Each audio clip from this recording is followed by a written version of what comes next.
Welcome to walk and talk with Sattuki. পড়তে চলেছি সেরা ভৌতিক সংকলনের হরিনারায়ণ চট্টোপাধ্যায়ের লেখা একটি গল্প, বেনেটির জঙ্গলে। শুরু করতে চললাম বেনেটির জঙ্গলে। অনেক বছর আগের কথা। তখন আমি সরকারের কৃষি বিভাগের সঙ্গে যুক্ত।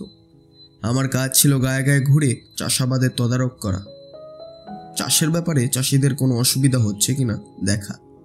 কোনো অঞ্চল থেকে হয়তো খবর এলো ধান গাছ সেরকম বাড়ছে না, কিংবা পাতাগুলো হলদে হয়ে যাচ্ছে, নয়তো নারকেল গাছে ফল ধরবার আগেই ঝরে পড়ছে, বেগুনে কালো কালো দাগ হচ্ছে, পোকায় পাট গাছ খতম করে দিচ্ছে। অমনি আমাকে ওষুধ বিশুধ নিয়ে ছুটতে হতো সে অঞ্চলে। নিজের চোখে সব দেখে ব্যবস্থা করতে হতো। কাজটা আমার খুব ভালো লাগতো। যাওয়া আসা দৌড়ঝাঁপ কষ্ট হয়তো হতো একটু, কিন্তু বয়স কম থাকার জন্য সেসব কষ্ট আমার গায়ে লাগতো না। সত্যি কথা বলতে কি, দিল্লি, আগ্রা, পুরী, হরিদ্বারের চেয়ে এসব গ্রাম অঞ্চলে ঘুরে বেড়াতে আমার ভালোই লাগতো। এসব জায়গায় গেলে আমার দেশ আর দেশের মানুষের ভালোভাবে চিনতে পারা যায়। তাছাড়া আমি গেলে চাষি মহলে একটা আনন্দের ঢেউ বয়ে যেত। কে আমাকে কি খাওয়াবে তাই নিয়ে কি প্রতিযোগিতা। কেউ মুড়ি আনতো, কেউ গুড়, কেউ বা আবার ক্ষেতের শাকসবজি, ফল পাকুড়। চলে আসবার সময় সবাই দল বেঁধে আমাকে জিপে তুলে দিত, কিংবা আসতো বাসের রাস্তা পর্যন্ত। এই চাকরিও একদিন ছেড়ে দিলাম। কেন দিলাম সে কথাটাই তোমাদের বলি। হঠাৎ আতাপুর থেকে খবর এলো সেখানকার চাষিরা মাথায় হাত দিয়ে পড়েছে। লাউ গাছ ফুলে শুকিয়ে গেছে, ফুল ধরছে না। আতাপুর লাউয়ের জন্য বিখ্যাত, যেমন আকার তেমনই স্বাদ। এই লাউ শহরে প্রচুর চালান আসে তানপুরা তৈরির জন্য। শরীরটা ভালো যেচ্ছিল না। কদিন আগে জ্বর থেকে উঠেছি, এখনো বেশ দুর্বল, কিন্তু উপায় নেই। আতাপুরের চাষিদের বিপদে পাশে গিয়ে দাঁড়াতেই হবে। আরও এক অসুবিধা হলো, আমাদের তাবে 3টে জিপ, 2টো গেছে নবদ্বীপ আর বীরভূমের দিকে, বাকি যেটা আছে সেটা অচল। ইঞ্জিন মেরামতের কাজ চলছে। অগত্যা বাসে যাওয়াই ঠিক করলাম। তার আগে কৃষি বিষয়ের বইগুলো পড়ে নিলাম। কেন অকালে লাউয়ের ফুল ঝরে যাচ্ছে, কিছু ওষুধপত্র ব্যাগে ভরলাম। অশুভক্ষণেই বোধ হয় যাত্রা শুরু করেছিলাম। মাইল 25-26 গিয়েই বাস থেমে গেল। আরেকবার আর এগোবার উপায় নেই। সামনে কয়াল নদী। অন্য সময় এ নদী সরু রুপোলি সুতোর মতন পাশে পড়ে থাকে। ছোট একটা কাঠের পুল। এখন কাঠের পুলের চিহ্ন নেই। নেমে দাঁড়ালাম। এখন উপায়, পাশে একটা টিনের চালা ছিল, চায়ের দোকানে। সেখানে খোঁজ নিয়ে জানতে পারলাম গত 3 দিন ধরে এই এলাকায় একটানা বৃষ্টি হয়েছে, মাত্র আজ সকালে থেমেছে।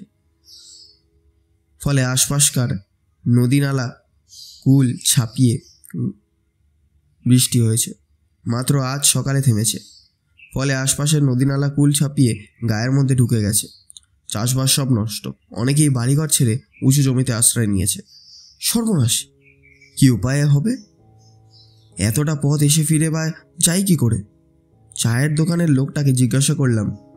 লোকটা মাথা চুলকে বলল, আতাপুরে খবর ঠিক জানি না, তবে ঘাটা একটা উঁচু জমির ওপর, বোধ হয় বন্যার জল ঢোকেনি।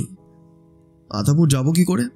কেন, নৌকা করে বলভদ্র চলে যান, সেখান থেকে পায়ে হাঁটা রাস্তা, রায়চণ্ডী হয়ে আতাপুর।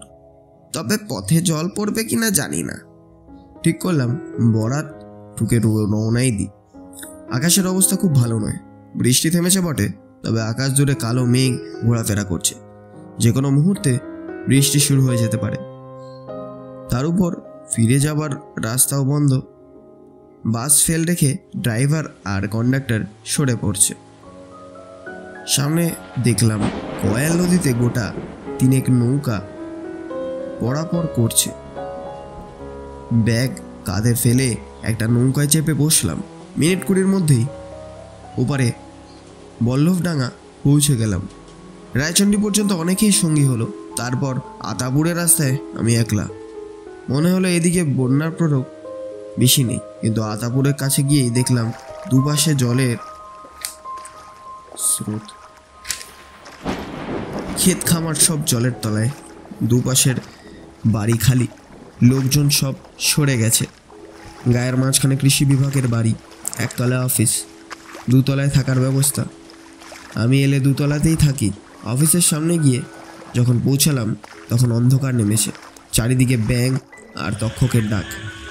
ব্যাগ থেকে টর্চ বের করে দরজায় আলো ফেললাম। দরজায় বিরাট তালা ঝুলছে।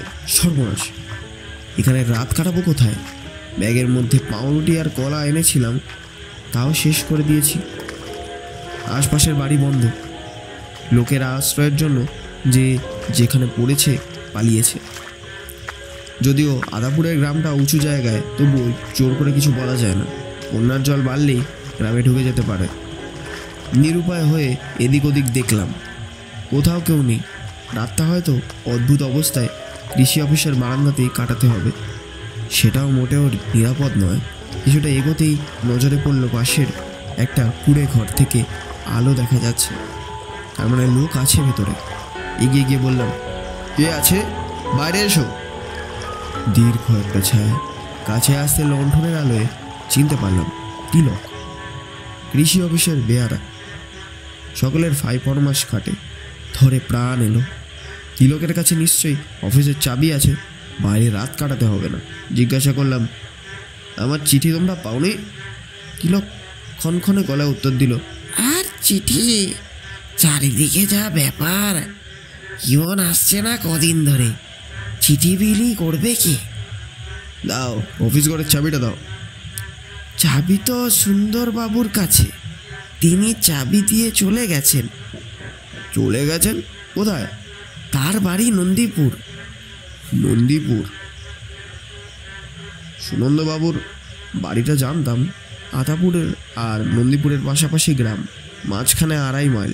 2.5 মাইল পথ হতে বেশি নয়, কিন্তু দু গ্রামের মধ্যে ঘন জঙ্গল, একপাশে শ্মশান।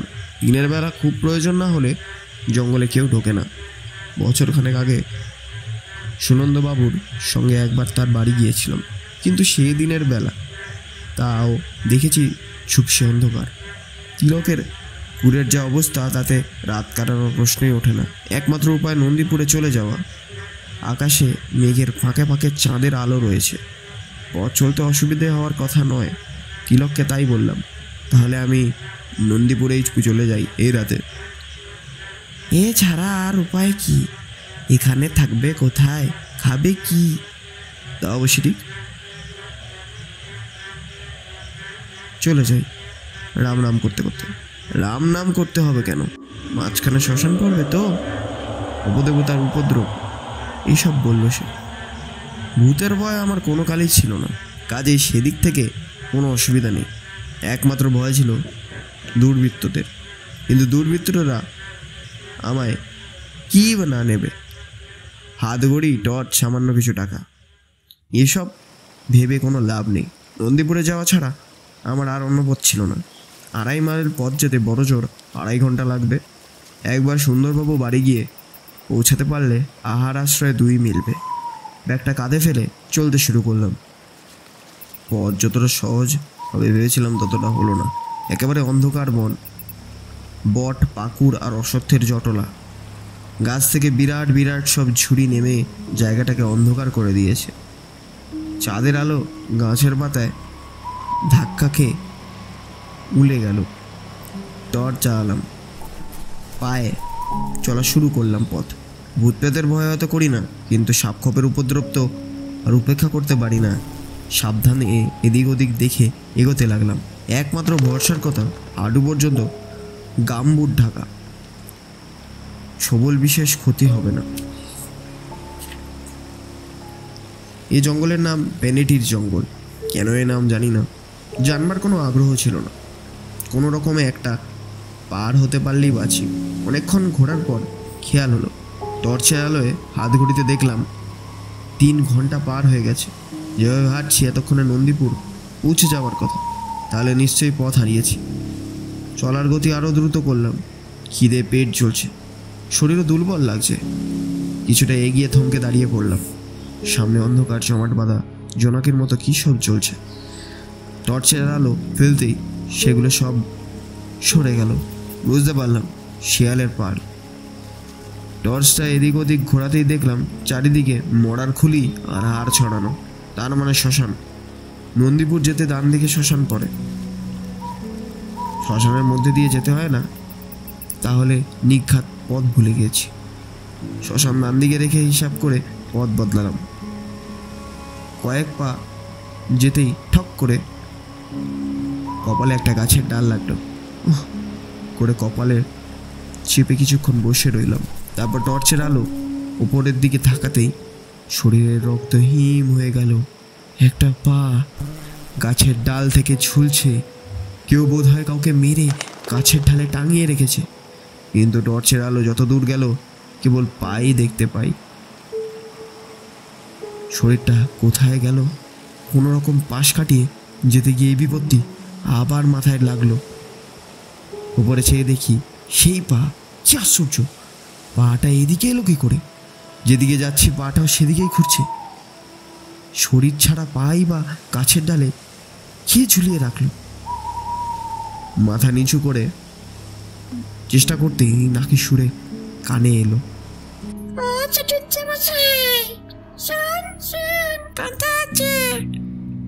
এতক্ষণ পরে একটা বুক কেঁপে উঠল। কাটা পা দেখে ভেবেছিলাম কোনো বদমাইশ লোক হয়তো কাউকে কেটে তার দেহ খণ্ড খণ্ড করে গাছের ডালে টাঙিয়ে রেখেছে। কিন্তু এ ধরনের গলার স্বর গাছের ওপর থেকে আসছে কি করে? কেউ কি গাছের ডালে বসে ভয় দেখাচ্ছে? উপরের দিকে চেয়ে চমকে উঠলাম। টর্চে আলোয় যা দেখলাম তাতেই গায়ে কাটা দিয়ে উঠল। বিরাট একটা কঙ্কাল, মাথাটা গাছের মগ ডালে ছাড়িয়ে। কঙ্কালের চোখে সচরাচর যেমন হয় গর্ত নেই, তার বদলে লাল দুটি সার্চ লাইট। আলো দুটো অনবরত ঘুরছে। কাঁধের ওপর ধবধবে একটা পইতে। অস্বীকার করব না, লোকে আমাকে খুবই সাহসী বলে জানতো। আমি নিজেও ভূত প্রেতের কাহিনীকে একদম পাত্তা দিতাম না, হেসে উড়িয়ে দিতাম।